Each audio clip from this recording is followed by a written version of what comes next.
Leo tutaangalia kuhusu CV kwa sababu watu wengi wamesema kwamba hawajui kuandika CV na inawezekana ikawa hicho ni moja kati ya vigezo ambavyo vinafanya wao wafeli katika maombi yao. Kwa hiyo leo tutajifunza kuhusu CV.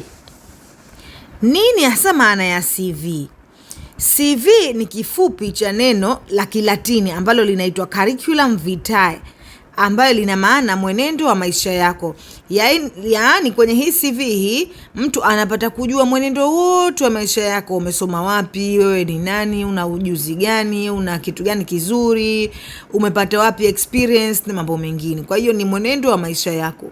Ndio bana mtu akwambia nitumie CV yako, maana anataka kujua kama wewe ni mtu sahihi wa kudeal naye, umefanya mambo katika maisha yako au vipi. Katika ulimwengu wa kazi, CV ni hati rasmi inayoeleza kwa kina historia yako ya elimu, uzoefu wako wa kazi, ujuzi na mafanikio uliyopata. Unaweza kufikiria CV kama kitabu chako cha masoko ambalo dhumuni lake ni kumshawishi mwajiri kuwa wewe ndiye mtu sahihi wa kuitwa kwenye interview. Kuna aina ngapi za CV? Kwa hapa tutaangalia aina kuu 3 za CV, na uchaguzi wa CV ipi uitumie utategemea na wewe na uzoefu wako wa kazi.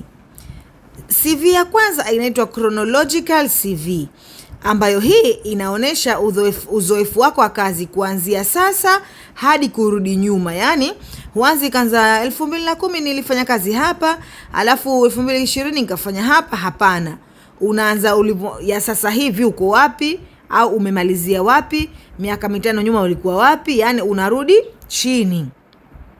Watu wenye historia ndefu na imara ya kazi katika fani moja ndio wanaweza kutumia hii chronological CV. Kwa hiyo utakuta mtu ni waziri, mtu ni mkurugenzi, mtu ni mkuu wa idara, kwa hiyo amepitia mambo mengi, kwa hiyo ataanza kujisifu, sasa hivi niko wapi, nimetoka wapi na kadhalika. CV ya pili inaitwa functional CV. Functional CV inalenga zaidi ujuzi na uwezo wako kuliko tarehe za kazi. Kwa hiyo haiangalii kwamba sasa hivi unafanya kazi wapi, mwaka jana unafanya kazi wapi. Hapana. Inaangalia zile skills tu ambazo wewe ulizokuwa unazo. Kwa hiyo huna shida hata ya kuandika tarehe kama ukiona zitakusumbua. Wewe kama unahisi una skills nyingi, una ujuzi mwingi, kwa hiyo wewe CV yako ile unaika skills zako tu. Wanafunzi waliohitimu sasa hivi au watu wanaotaka kubadili fani ndio mara nyingi wanatumia hii functional CV, kwa sababu utakuta mwanafunzi yeye hana experience nyingi, kwa hiyo asipoteze muda anatumia functional CV. Lakini nyingine ni combination CV. Hii inachanganya uzoefu wa kazi na orodha ya ujuzi kwa usawa. Kwa hiyo sehemu ambayo umekaa miaka mingi ndio inakaa mwanzo. Sehemu ambayo umekaa miaka kidogo na ujuzi wake kidogo hauna impact sana ndio inakaa mwisho. Ndio anasema hapa wataalamu wenye ujuzi mwingi na uzoefu wa kutosha ndio wanatumia hii combination CV. Sasa je, wapi tunaweza kutumia CV? Sehemu ya kwanza ni kuombea kazi. Na hii ndio matumizi makuu. Mtu anapotaka kuomba kazi lazima aambiwe atume CV, iwe ni serikalini au kampuni binafsi.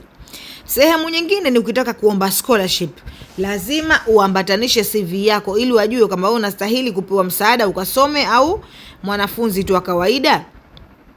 Sehemu ya 3 ni maombi ya kujitolea au ya internship, unapotafuta nafasi ya kujifunza kwa vitendo. Na sehemu nyingine ni unapotaka kujiunga na mashirika ya kitaalamu. Mashirika kama yale ya kimataifa, mashirika makubwa yanataka lazima yajue ujuzi wako, mwenendo wako wa maisha ili apate kufanya kazi na wewe, kwa sababu wanataka kukutambua kama ni mtaalamu. Sasa vipi tunaiandika hiyo CV yetu? Sehemu ya kwanza tutaweka taarifa zetu binafsi, mfano jina kamili, namba ya simu, barua pepe na mahali unapoishi. Baada ya hapo tutaweka heading nyingine, tutaandika maelezo mafupi au professional summary. Hii inakuwa ni mistari 2-3 tu inayoeleza wewe ni nani na unatafuta nini. Mfano mimi ni daktari, kwa hiyo utaandika mimi ni daktari mwenye uzoefu wa miaka 10 kufanya kazi, nasimamia misingi yangu ya kazi na napenda sana kujituma. Yaani mistari 2-3 tu inakuwa ambayo inaeleza wewe na sifa zako na hulka zako. Baada ya hapo, heading nyingine inafuatia ya 3 itakuwa ni uzoefu wa kazi. Kwa hiyo utaandika jina la kampuni ulilofanyia kazi, cheo chako kilikuwa ni nani, na majukumu uliokuwa ukiyafanya. Ukitaka unaweza kuandika kama nimefanya kwa miaka 3 au nimefanya kutoka tarehe fulani mpaka tarehe fulani na kadhalika. Baada ya hapo, mstari mwingine unafuatia ni elimu. Elimu utaandika kama una shahada, una degree, una diploma, chuo gani umepata hiyo elimu yako na mwaka gani wewe ulihitimu. Uzoefu wa kazi na elimu unategemea. Sasa kama wewe unataka kujisifu kwa elimu yako, mfano ni mwanafunzi tu kwa sababu umemaliza, elimu utaiweka juu, alafu chini ndio utaweka uzoefu. Umeona eh? Lakini kama wewe ni mtu ambaye ulibobea kwenye kazi yako lakini elimu kidogo haieleweki, kidogo si kubwa sana, au elimu si msingi kuliko experience zako, basi uzoefu wa kazi utauweka mwanzo. Wewe unatakiwa uangalie kitu gani kinakubeba. Baada ya hapo utaweka ujuzi. Ujuzi hii na kwa mara nyingi ni ujuzi mwingine ambao hautokani na ile elimu ulosoma. Mfano mimi ni daktari lakini nina ujuzi pia wa kompyuta, nina ujuzi wa kuongoza watu, nimepitia leadership schools mbalimbali, mimi ninajua lugha mbalimbali na nyinginezo. Baada ya hapo, hii sio lazima lakini ukipenda unaweza pia kuweka wadhamini au referees. Wadhamini ni watu wasiopungua 2 wanaokujua kikazi, ambao hao hawatakiwi kuwa ndugu zako. Yaani mtu akitaka kukujua wewe ni nani, akawatafute watu hao ambao wanaheshimika katika jamii, ni wakurugenzi, ni wana kampuni zao, ni wote ambao si ndugu zako, ambao wanakujua kwamba huyu utendaji kazi wake ukoje. Hapa kuna kidokezo. Hakikisha CV yako ni fupi na yenye kueleweka. Mara nyingi CV inatakiwa iwe peji moja tu Unaidesign vizuri pale inakuwa peji moja au peji 2 tu. Hutakiwi kuzidisha hapo, lakini kile ikiwa peji moja ni vizuri. Lakini pia epuka kuweka picha yako, dini yako au hali yako ya ndoa kama umeoa au hujaolewa, isipokuwa ukiomba kufanya hivyo. Sio unaomba kazi unasema mimi ni Muislamu, mimi ni Mkristo, imehusu na nini? Fahamu au nimeolewa, kwani kazi imesema unataka mtu ambaye hajaolewa. Kwa hiyo epuka kufanya hivyo. Na huu hapa ni mfano wetu wa CV.